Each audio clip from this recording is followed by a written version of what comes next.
శ్రీ కల్వకుంట్ల తారక రామారావు గారు. అధ్యక్ష, ముందుగా శాసనసభ అధిపతిగా ఎన్నికైన మీకు హృదయపూర్వకంగా మా పార్టీ పక్షాన, మా అందరి పక్షాన కూడా హృదయపూర్వకంగా మీకు అభినందనలు తెలియజేస్తూ, మా పార్టీ అధ్యక్షులు పెద్దలు శ్రీ కేసీఆర్ గారు వారు దురదృష్టవశాత్తు వారికి కొంత గాయమయ్యి హాస్పిటల్లో ఉన్నప్పటికీ ఎప్పుడైతే ఈ ప్రతిపాదన శ్రీధర్ బాబు గారి ద్వారా మరి వారికి వచ్చిందో వెంటనే ఒక క్షణం కూడా సంకోచించకుండా, రెండో ఆలోచన లేకుండా తప్పకుండా సహకరించవలసిందే అని చెప్పి ఏకగ్రీవంగా ఎన్నిక కావడానికి వారు మాకు ఆదేశాలు ఇవ్వడం జరిగింది. దానికి అనుగుణంగానే నిన్న మీ నామినేషన్లో కూడా మేమందరం కూడా పాల్గొనడం జరిగింది. అధ్యక్ష, మీతో వ్యక్తిగతమైన అనుబంధం కూడా నాకు చాలా ఉంది. మీరు 2009 శాసనసభకు ఎన్నికైన నాడు నేను కూడా మీతో పాటు సహచర శాసనసభ్యుడిగా ఉన్నాను. ఆనాడు తెలంగాణ ఉద్యమంలో కూడా మీరు మీ వంతు పాత్ర పోషించినారు. 2012 నుంచి 14 దాకా మీరు మంత్రిగా,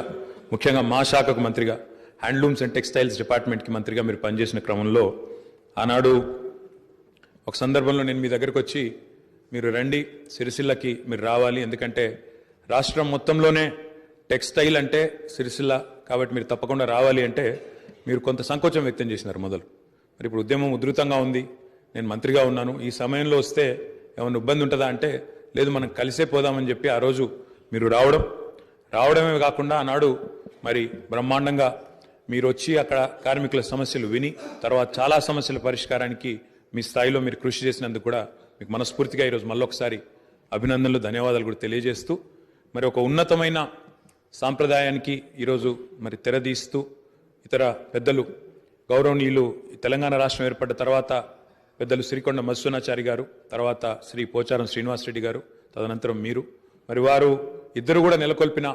సాంప్రదాయాలు, కాపాడిన విలువలు, వాటన్నిటిని మీరు కూడా పరిరక్షిస్తారని మనస్ఫూర్తిగా ఆకాంక్షిస్తూ, మీ ఉన్నతికి మనస్ఫూర్తిగా అభినందనలు తెలియజేస్తూ, మరి ఇప్పుడే పెద్దలు ముఖ్యమంత్రి గారు, ఉప ముఖ్యమంత్రి గారు, మంత్రివర్యులు కూడా చెప్పినట్టు, మరి ఈ సభ అందరి సభ, ఈ సభలో ఉండే ప్రతి సభ్యుడి యొక్క గౌరవాన్ని, ప్రతి సభ్యుడి యొక్క హక్కులను, ముఖ్యంగా ప్రజల తరపున మాట్లాడే ప్రతి నాయకుడి యొక్క, ప్రతి గౌరవ సభ్యుడి యొక్క మరి గొంతును వినిపించే విధంగా ఆ బాధ్యత మీరు తప్పకుండా సమర్థవంతంగా నిర్వహిస్తారని మనస్ఫూర్తిగా ఆశిస్తూ, మరి ఒక సామాన్య ఎంపీటీసీ పదవి నుంచి ఈరోజు శాసనసభ స్పీకర్గా ఎదిగిన మీ